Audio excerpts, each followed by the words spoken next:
চলছে সেই প্রশ্নগুলো থেকে যাই। আমরা আজকের প্রশ্নোত্তর পর্বে কথা বলতে এসেছি ডক্টর সৈয়দ মোহাম্মদ এহসানুল করিম, যিনি প্রাক্তন ডিজি ছিলেন বিটাকের এবং এসএমই ফাউন্ডেশনের প্রাক্তন এমডিও ছিলেন। বর্তমানে কাজ করছেন ইন্টারবিজের চেয়ারম্যান হিসেবে। আমরা তার সাথে প্রশ্নোত্তর পর্বে জেনে নিতে চাই বাংলাদেশের লাইট ইঞ্জিনিয়ারিং সেক্টর ঠিক কতটা এগিয়েছে, কতটা সাপোর্ট দরকার এবং কিভাবে আরও বেশি অবদান রাখতে পারে বাংলাদেশের অর্থনীতিতে। ডক্টর সৈয়দ মোহাম্মদ এহসানুল করিম, কেমন আছেন? জি জি, ভালো আছি। আসসালামু আলাইকুম। ওয়ালাইকুম সালাম।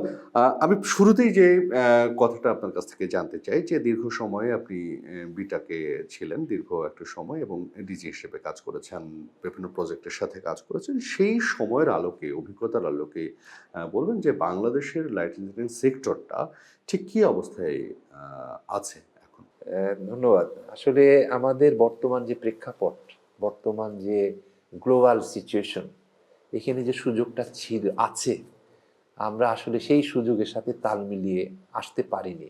আমাদের যে বিশেষ করে আমাদের যে সুযোগটা আছে, আমাদের জনসংখ্যার একটা ডিভিডেন্ট আছে, আমাদের ইয়াং জেনারেশন আছে এবং সারা বিশ্বে এখন মানুষের ক্রাইসিস আছে, সেখানে টেকনোলজি এগিয়ে যাচ্ছে, সেটাকে ধারণ করে এগিয়ে নেওয়ার সেই রিলের কাজটা কিন্তু বাংলাদেশ করে এগিয়ে যেতে পারে, এখনো সুযোগ আছে।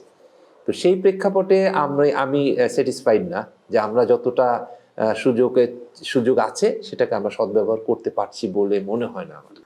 বাট তাহলে এগোবো কিভাবে? কারণ এই সেক্টরটাকে বলা হয় যে আমাদের পোশাক শিল্প খাতের বিকল্প একটি খাত হয়ে উঠতে পারে এবং যার কারণে একসময় বর্ষসেরা পণ্য ঘোষণা করা হয়েছিল। সেটার সুফল নিশ্চয়ই আমরা এখনো পাইনি। এগোনোর রাস্তাটা কি দেখেন আপনি একজন এক্সপার্ট এটা হিসেবে? আসলে একটা হলিস্টিক একটা এফোর্ট দরকার, সামগ্রিক।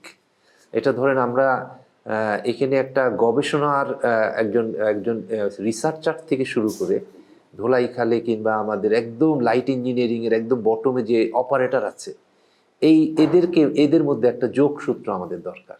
এবং এটার জন্য আবার অন্য দিক দিয়ে যদি আমি হিসাব করি, আমার ইউনিভার্সিটিগুলো যেখানে রিসার্চ হওয়ার কথা, সেই ইউনিভার্সিটি রিসার্চ থেকে শুরু করে আমার বটমে যারা উদ্যোক্তা হবে তাদেরকে সুযোগ করে দেওয়া এবং এটার জন্য নানান মানে আমি বলবো যেটা আমরা এটার জন্য জমি, এটার জন্য ফান্ড, এটার জন্য বিভিন্ন সুযোগ সুবিধা, এটার জন্য পলিসি, এই হলিস্টিক আমি যেটা বলতে চাচ্ছি, এই যোগসূত্রটা আমাদের আসলে হচ্ছে না। এই জিনিসটা আমরা ঠিক মতো কোঅর্ডিনেট করতে পারছি না। আমরা ক্ষুদ্র ক্ষুদ্র কাজগুলো করছি। আমরা রিসার্চের ইউনিভার্সিটি তার মতো কাজ করছে, তারপরে লাইট ইঞ্জিনিয়ারিং তার মতো চেষ্টা করছে, মাঝখানে কেউ উদ্যোক্তা হওয়ার জন্য যে সুযোগটা, সেটাও কোনো আমরা আসলে অতটা নার্সিং করছি না। তো এই জিনিসগুলোকে একটা মাস্টার প্ল্যানে না আনতে পারলে এবং এটা একটা আমি বলবো যে একটা একটা চেইনের মধ্যে না আসতে পারলে আমাদের আমরা পুরা ফলটা পাবো না। দেখুন, লাইট ইঞ্জিনিয়ারিং খাতকে বলা হয় মাদার অফ ইন্ডাস্ট্রি। কেন বলা হয়? আর সেই মাদার অফ ইন্ডাস্ট্রি কি বাংলাদেশের লাইট ইঞ্জিনিয়ারিং খাত হয়ে উঠতে পেরেছে? অবশ্যই মাদার অফ ইন্ডাস্ট্রি, এটা তো কোনো সন্দেহই নাই। কারণ আপনি আমাদের যুগটা হচ্ছে যান্ত্রিক যুগ। আমরা যন্ত্রকে ব্যবহার করে মানুষের জীবনযাত্রার মান উন্নত করে আমরা আধুনিক বিশ্ব করেছি। এই যন্ত্র মানেই কিন্তু কতগুলো পার্টসের সমন্বয় করা হয়। এই পার্টসগুলো ছোট ছোট পার্টসগুলোকে কিন্তু আমরা লাইট ইঞ্জিনিয়ারিং এর আওতায় ধরতে পারি। তো সুতরাং আপনি যে কোনো মেশিন যদি করতে যান, সেটা কম্বিনেশন অফ পার্টস, আর পার্টস মানেই লাইট ইঞ্জিনিয়ারিং। সুতরাং লাইট ইঞ্জিনিয়ারিং ছাড়া কোনো মেশিনই সম্ভব না, আর মেশিন না হলে আমাদের আধুনিক বিশ্ব ভেঙে পড়বে। আপনি দীর্ঘদিন এই সেক্টরে কাজ করছেন, সেই জায়গা থেকে সেই অভিজ্ঞতা থেকে এমন কোনো অভিজ্ঞতা শেয়ার করবেন যেটা যে বিশ্বের অন্যান্য দেশের লাইট ইঞ্জিনিয়ারিং এর সাথে আমরাও আসলে পাল্লা দিয়ে গিয়ে চলতে পারি, সেরকম অভিজ্ঞতা কি আর করেছেন? আমি আপনাকে কয়েকটা উদাহরণ দিতে পারি যে আমরা কতটা কাজ করতে পারি। আমি যখন বিটাকে ছিলাম তখন কিন্তু বেশ কতগুলা সুযোগের আমরা কাজ করেছিলাম। তো তার মধ্যে একটা ছিল যে একটা পার্টস আপনার ফার্টিলাইজার ফ্যাক্টরিতে, ঘোড়াশাল ফার্টিলাইজার ফ্যাক্টরিতে ছিল। সেটা ছিল একটা কার্বামেট সলিউশন পাম্পের হেড বলি আমরা। সেই হেডটা জাপান থেকে আমরা গত 60 দশকে আমাদের কিন্তু এই ফার্টিলাইজারটা হয়েছে। তারপর থেকে আমরা সমস্ত মেনটেনেন্সের পার্টস কিন্তু জাপান থেকেই আনি। তো অনেকবার আমরা কিনেছি পার্টসটা। সেটার বর্তমান মূল্য হচ্ছে 6 কোটি টাকা। তো সেটা আমরা রিসার্চ করে, বিটাকে রিসার্চ করে আমরা ওয়ানলি 20 লক্ষ টাকায় বানালাম, একই কোয়ালিটি, একইভাবে চলছে সেটা। তো এই যে সুযোগটা দেখেন, জাপান ওই কাজটা করেছে, এই সুযোগটা নিয়েছে, কাজ করেছে, কিন্তু আমরাও কিন্তু কাজটা করতে পারি। এবং কাজটা কিভাবে করলাম, কাজটা কিন্তু আপনাকে আমি যেটা আগে বলেছি, একটা চেইনের একটা কাজ, এটা গবেষণার থেকে শুরু করতে হবে। এটার সাথে সম্পৃক্ত ছিল বুয়েট, রিসার্চের কাজটা করেছে বুয়েট, তারপরে এটা ইমপ্লিমেন্টেশন করেছে বিটাক, এবং লাইট ইঞ্জিনিয়ারিংও কিছু কাজ করেছে, পুরো চেইনটা কাজ করেছে। একটা শিক্ষক থেকে শুরু করে, একটা প্রফেশনাল ইঞ্জিনিয়ার থেকে শুরু করে, ধোলাইখালের একটা অপারেটর, সবাই কিন্তু জড়িত ছিল এটাতে। দিস ইজ এ মানে এক্সাম্পল যে আমি যে কাজটা দেখেন, জাপান আজকে এত উন্নত কেন, এত তারা আধুনিক, এত তাদের সমৃদ্ধ কেন? 20 লক্ষ টাকার জিনিস সে 6 কোটি টাকায় ওয়ার্ল্ডে বেচে। তা আমি তো গার্মেন্টসে 20 লক্ষ টাকার জিনিস আমি হয়তো মাত্র হয়তো 22 লক্ষ টাকা বেচবো, 2 লক্ষ টাকা লাভ হবে। কিন্তু এইখানে আপনি দেখেন রেশিওটা কি। এর জন্য আমরা বলি যে এই লাইট ইঞ্জিনিয়ারিং দিয়ে আমাদের এই দেশ অনেক দূর উঠতে পারে।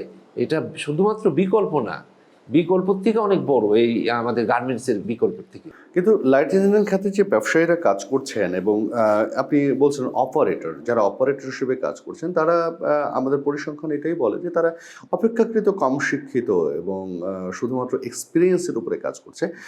সেটাও একটা নেগেটিভ ইম্প্যাক্ট ক্রিয়েট করছে কিনা? অবশ্যই, অবশ্যই। কিন্তু তাদেরকে তো আমরা ট্রেনিং দিতে পারি, আমাদের ট্রেনিংয়ের ওই জিনিসটাও আমার ঢুকাতে হবে যে অপারেটর কিন্তু অত জ্ঞান হওয়ার দরকার নেই, অত শিক্ষিত হওয়ার দরকার নেই। সিএনসি মেশিন যারা তৈরি করবে, যারা ডিজাইন করবে, তারা ইঞ্জিনিয়ার দরকার। কিন্তু অপারেটর হইতে গেলে কিন্তু আমরা ধোলাইখালকে কনভার্ট করে ফেলতে পারি। ধোলাইখালকেই আমরা সিএনসি মেশিনগুলো দিয়ে, ট্রেনিং দিয়ে, তাদেরকে যদি আমরা একটা কোয়ালিটি সম্পর্কে অ্যাওয়ারনেস করে দিই, তারা কিন্তু অপারেটর হিসেবে ঠিকই আছে। বাট আমাদের অন্য জিনিসগুলো নাই, গবেষণার সাইডটা নাই, ডিজাইনের সাইডটা নাই, আমাদের ইঞ্জিনিয়ারদের ইনভলভমেন্ট নাই, এবং বিশ্ববিদ্যালয়গুলো যে পড়াশোনাগুলো হয় সেটার সাথে আমাদের বাস্তবের কোনো যোগসূত্র নাই। তো সেটা সমন্বয় কিভাবে হবে? সেটা সমন্বয় তো আসলে আপনি জেনে খুশি হবেন, বিটাকে আমরা কিন্তু এটা পাইলটিং করেছি। What is the solution? ওখানে আমরা একটা ইনস্টিটিউট করেছি, আমি ওইটার ইনস্টিটিউটের এটা ডাইরেক্টর ছিলাম, পিডি ছিলাম। তো সেখানে কিন্তু প্রত্যেকটা ইউনিভার্সিটির সাথে এমওইউ করা আছে, প্রত্যেকটা অ্যাসোসিয়েশন, লাইট ইঞ্জিনিয়ারিং বলেন, যত অ্যাসোসিয়েশন আছে, ফাউন্ডারি, সবার সাথে এমওইউ করা আছে। That is a centre of blending all the force. তো ওইখানে মানুষ আসবে, ওখানকার বিশ্ববিদ্যালয়ের স্টুডেন্টগুলা বিটাকের সুযোগ, বিটাকের ফ্যাসিলিটি নিয়ে, ধোলাইখালের বাস্তবতা নিয়ে তারা ট্রেনিং নিয়ে ইউনিভার্সিটিতে রিসার্চ হবে, এবং ইঞ্জিনিয়াররা ডিজাইন করবে এবং ধোলাইখালে চলে যাবে। এটা কিন্তু আমরা একটা পাইলটিং করেছি, এবং আমাদের টার্গেট আছে, বিটাকের অনেকগুলো সেন্টার আছে, বিভিন্ন জেলায় আছে, সেগুলোতে এই পাইলটিংয়ের পরে হয়তো বাস্তবতা আমরা যেতে পারি। এটা একটা সলিউশন হতে পারে। আর একটা হতে পারে যে আমরা বিভিন্ন উদ্যোক্তা, বিটাকে আমরা আর একটা জিনিস করেছি, এটা কিন্তু আর একটা সুযোগ হচ্ছে যদি ইঞ্জিনিয়াররা উদ্যোক্তা হয়, বুয়েট থেকে পাশ করে, প্রকৌশলীতে যারা পড়াশোনা করছেন তারা যদি নিজেরা উদ্যোক্তা হয়। ধরেন বুয়েট থেকে যদি একটা ছেলে উদ্যোক্তা হয়, সে জানে বুয়েটের ফ্যাসিলিটি জানে, সে বিটাকের ট্রেনিং নিল, বিটাকের ফ্যাসিলিটি জানে, সে ধোলাইখালের ফ্যাসিলিটি জানে, এই কম্বিনেশনটা কিন্তু সেই করতে পারে। তো so one of the best solution, আপনি যদি ইঞ্জিনিয়াররা কি হয় আমাদের বুয়েট থেকে কিংবা চুয়েটের যে ইঞ্জিনিয়াররা পাশ করার পরে বিদেশ চলে যায়, কারণ বাংলাদেশে তাদের প্রফেশনাল কোনো সুযোগ তেমন নাই, কর্মসংস্থানের সুযোগ নাই, তার মেধা অনুযায়ী সেরকম সুযোগ নাই। তো এদেরকে রেখে আমরা যদি এদেরকে নার্সিং করে আমরা যদি উদ্যোক্তা বানাইতে পারি, ওই যে আমি আপনাকে হলিস্টিক যেটা বললাম, চেইনটা মেনটেন করা তার পক্ষে সম্ভব। আপনি একই সাথে এসএমই ফাউন্ডেশনের এক সময়ের ডিজি ছিলেন, সেখান থেকে এই ধরনের পদক্ষেপ নেওয়ার সুযোগ ছিল কিনা? আছে, ওখানে আছে। আমি যখন ছিলাম, এখনো তারা করছে, বাট এইটা করার স্পিড খুবই স্লো। আমি প্রথমেই আপনাকে বলেছি, আমরা কিন্তু ওই টিটিআই, যেটা বিটাকের যেটা institute, tool and technology institute, ওখানে কিন্তু ইনকিউবেশন সেন্টার আছে, ওখানে উদ্যোক্তা হওয়ার জন্য অফিস আছে, ওখানে উদ্যোক্তা হওয়ার জন্য কমন ফ্যাসিলিটি আছে, সব কিছু আছে। দ্যাট ইজ মানে ইনকিউবেশন সেন্টার আমাদের আরও দরকার। এবং এসএমই ফাউন্ডেশনের কথা বললেন, তাদেরও এরকম ম্যান্ডেট কিন্তু আছে। তো তারা যদি এই কম্বিনেশনগুলো এগুলা ইনকিউবেশন সেন্টার কিংবা ইউনিভার্সিটির সাথে যোগাযোগ এরকম সবই আছে, বাট এই এফোর্টগুলা অতটা প্রায়োরিটি পায় না। এই এফোর্টগুলোকে আমাদের আরও হাইলাইট করতে হবে।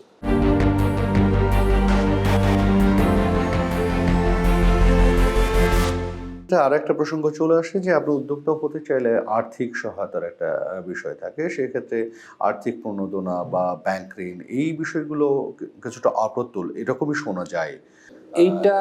হ্যাঁ, এটা কিন্তু আমাদের একটা বিরাট চ্যালেঞ্জ যে আমরা কিছু একটা করতে গেলে যে আর্থিক যে সাপোর্টটা, তো এইটা আপনার বছর দুয়েক যাবত এটা নিয়ে একটা প্রজেক্ট নিয়ে লাইট ইঞ্জিনিয়ারিং সমিতি বিটাকের মাধ্যমে আমরা কিন্তু এটা একটা সরকারের কাছে আবেদন করা আছে, low cost long term loan. তো সেটা কিন্তু আমি বিটাকে যখন ছিলাম সেটা এটার বিষয়ে আমি এবং লাইট ইঞ্জিনিয়ারিং সমিতি আমরা একসাথে এটার উদ্যোগ নিয়ে এটা একটা ফরেন ডোনার ফান্ড খোঁজার জন্য আমাদের একটা প্রপোজাল কিন্তু মিনিস্ট্রিতে দেওয়া আছে। তো সেটা একটা সলিউশন হইতে পারে। আর আমাদের প্রচলিত যে ব্যাংক লোনগুলো আছে সেগুলো অ্যাভারেজ এদের আসলে কস্ট অনেক হাই। এত কস্ট কিন্তু ওয়ার্ল্ডে কোথাও নাই।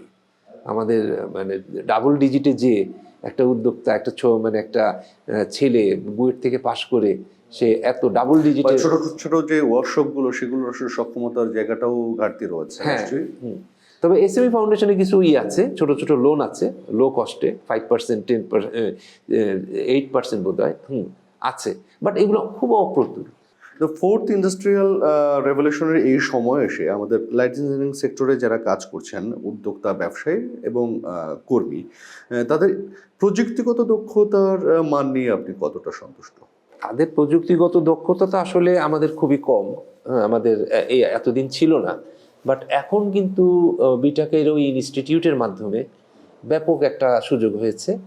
এছাড়াও আরও কিন্তু ওয়ার্ল্ড ব্যাংকের একটা প্রজেক্ট এসছে, আপনার এরাও কিন্তু বিশাল একটা স্থাপনা নিয়ে আমাদের কালিয়াকৈরে একটা ইনস্টিটিউট হচ্ছে প্লাস্টিকের উপরে, তারপরে লাইট ইঞ্জিনিয়ারিংয়ের উপরে। তো এইগুলোর উদ্যোগ আছে এবং ইউনিভার্সিটিগুলোও কিন্তু এখন বেশ অনেকটা সমৃদ্ধ হয়েছে এইদিকে।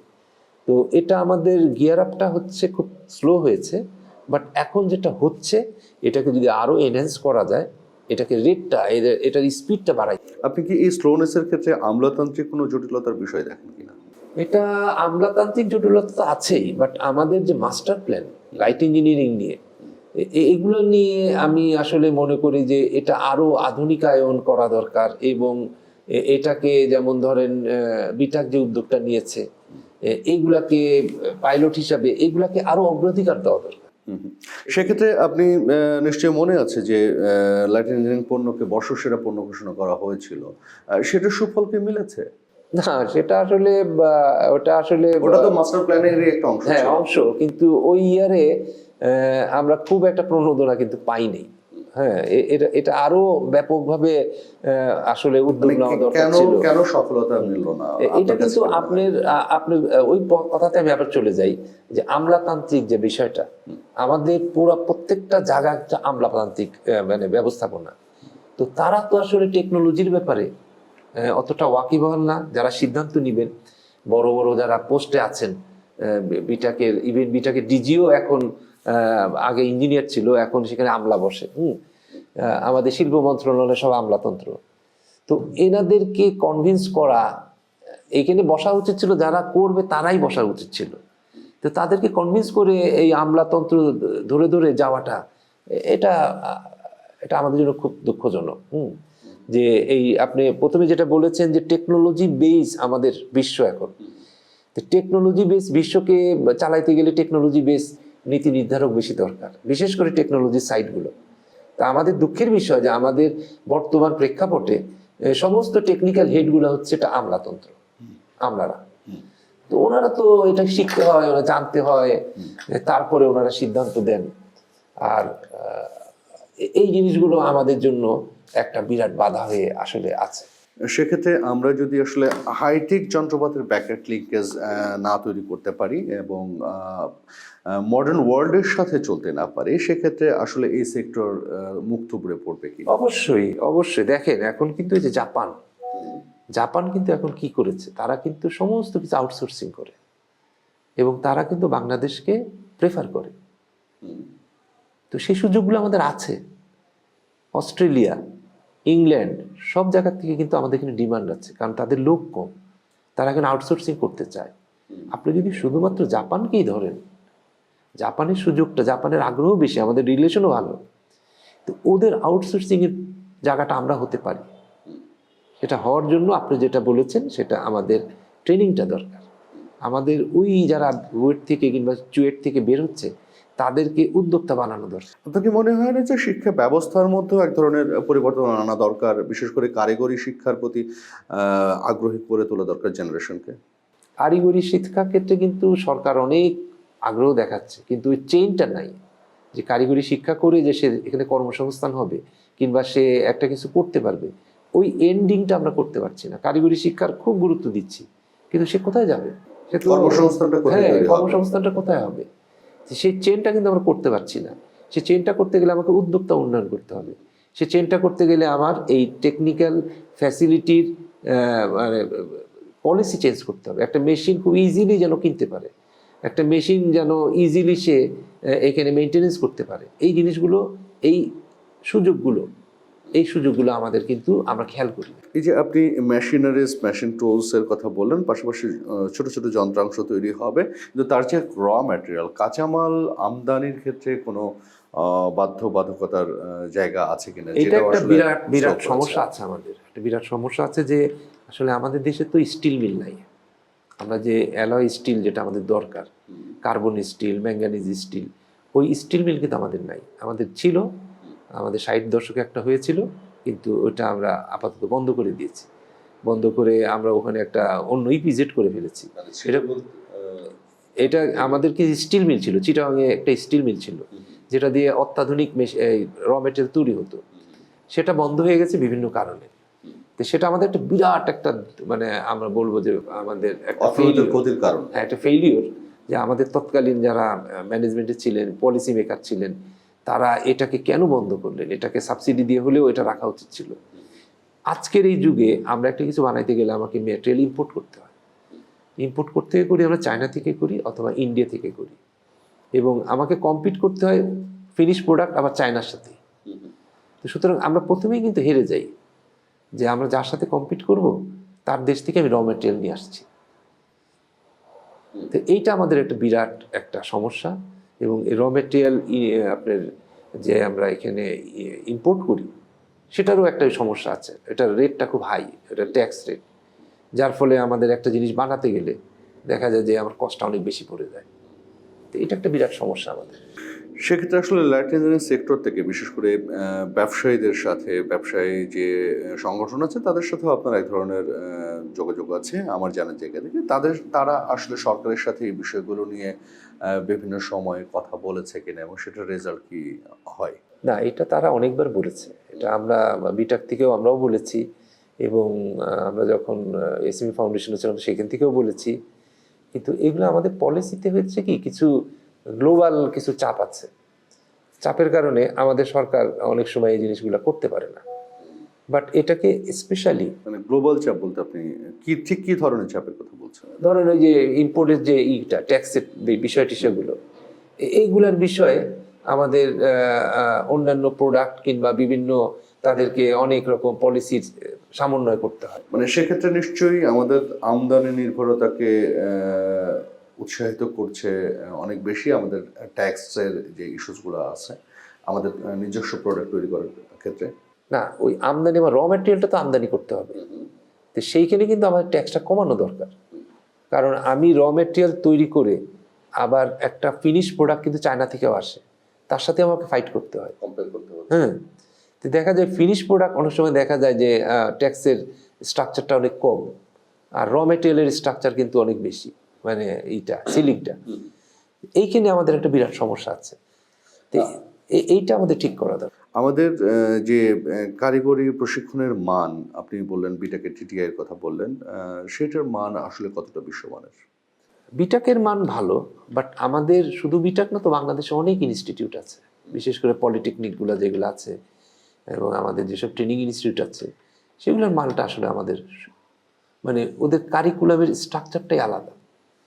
জাপানে কি করে, অন্য দেশে কি করে, ট্রেনিং করে ওইখানে তারা আবার অ্যাপ্রেন্টিস হিসেবে থাকে, তারা ওখান থেকে অ্যাপ্রেন্টিস হিসেবে শিখে টিকে আবার প্র্যাকটিক্যালি কোথাও কাজ করতে যায়। এরকম কিন্তু একটা সাইকেল আছে। আমরা কিন্তু বিটাকে ওরকম একটা ট্রেনিং শুরু করেছি টিটিআইতে, যে ওখানে করবে, ট্রেনিং করবে, অ্যাপ্রেন্টিস হিসেবে থাকবে এবং কোনো ফ্যাক্টরিতে সে কাজ করবে কিছুদিন, করলে সে আসলে ওই অ্যাচিভমেন্টটা হবে, তার ট্রেনিংয়ের মূল অ্যাচিভমেন্টটা তখন হবে, তখন সে বিশ্বমানের একজন ট্রেনার হতে পারবে, একজন অপারেটর হতে পারবে। কিন্তু আমরা যে ট্রেনিংটা দিই, শুধু ট্রেনিং দিই, অ্যাপ্রেন্টিসশিপটা নাই। এটা আমাদের বাংলাদেশের সমস্ত ট্রেনিং ইনস্টিটিউটের একটা বিরাট অসুবিধা আমি মনে করি। আপনার কি মনে হয় যে পলিসিতে যথেষ্ট উন্নয়নের সুযোগ রয়েছে এবং পলিসি এখনো পর্যন্ত লাইসেন্সিং সেক্টর বান্ধব না? পলিসির একটা ব্যাপার আছে কি, যে আমাদের দেশের আবার মূল সামগ্রিক একটা সমস্যা হচ্ছে করাপশন।